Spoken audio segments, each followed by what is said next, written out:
guys. Okay, Tuesday's story is Christopher Nibble in a tale of dandelion daring do.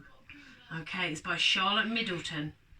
And there is a little guinea pig and his name is Christopher Nibble. If there's one thing Christopher Nibble loved more than football, it was eating dandelions. He ate dandelion leaves at breakfast time, at lunch time, and at dinner time.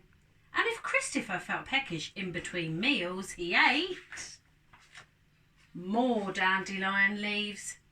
But it was not just Christopher who liked dandelion leaves. Mr. and Mrs. Nibble liked them, and his sister liked them, and all his friends liked them. In fact, every guinea pig in Dandelionville loved dandelion leaves. All day long, the happy sound of munching and nibbling filled the air.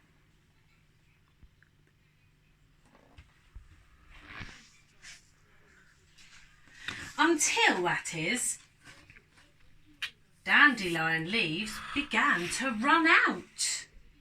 Dandelion dishes were taken off the menus and dandelion drinks disappeared from the shelves.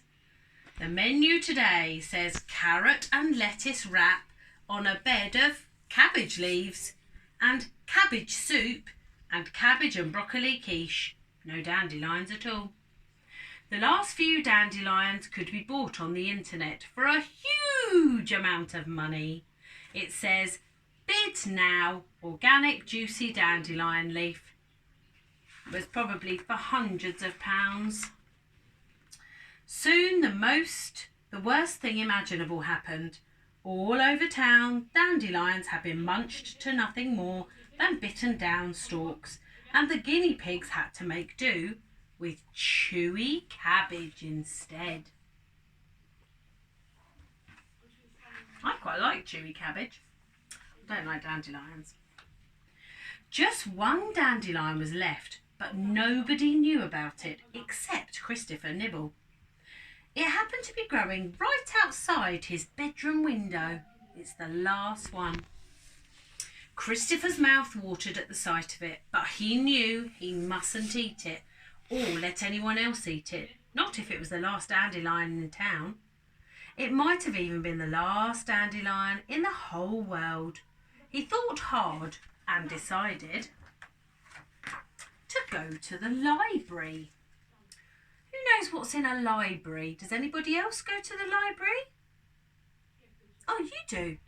I know, it's good, isn't it? This way you can take books for free and you can read them and then take them back and swap them for different ones.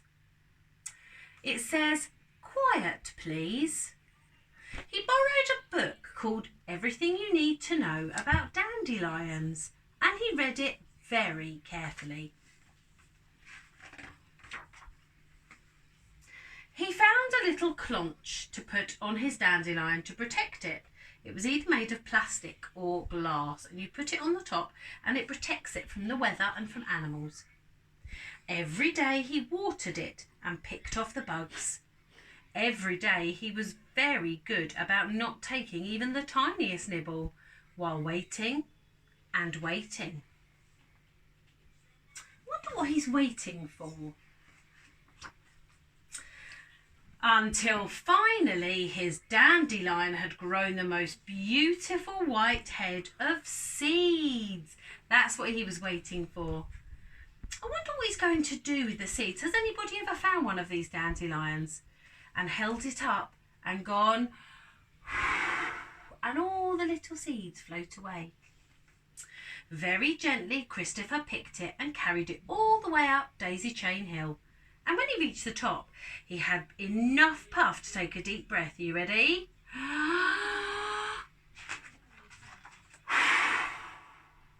He blew as hard as he could, and the seeds filled the air.